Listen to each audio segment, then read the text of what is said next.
10 сарын байрахад эзний онцлог шинжүүл. 9-10 сартад хүүхэд 2 унтрахын эзэмж шилждэг. Энэ нас нь хүүхдийн циркадийн хэм бүрэн төсөвчснөөрөө алдартай. Хэрвээ 10 сартай хүртэл хүүхэд өдрийн уян хатан хэмт сайн дасан зохицож байсан бол энэ насантай хүүхэд цагийн дагуу дэлсэмж шилжих шинж тэмдгүүдийг харж ифэж магадгүй.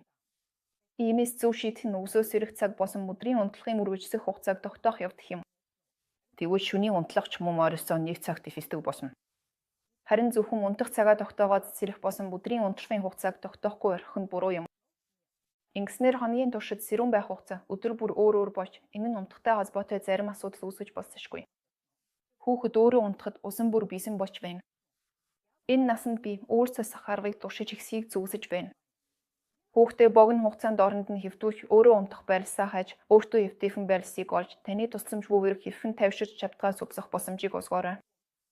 Хэрвээ хүүхэд уйсагнаж ифэсгээс гэр даруй түүнийг гэврээрээ. Хэрвээ уйсаагүй бос цааш нь тусалж байгаарай. Нуруу эсвэл гуйгэм зөөсөн асгадаж эсвэл бүүгийн дуугаа исэн мисээрээ. Тэгээд нэг сайхан өдөр таны хүүхэд өөрөө унтаж чаддаг болно.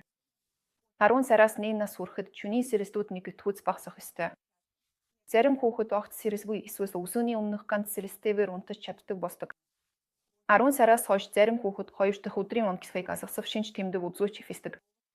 Эдгээр нь худал шинж тэмдгүүд бөгөөд нэвэс удаагийн өдрийн унтлагад шигчэхэд арай эрт байна.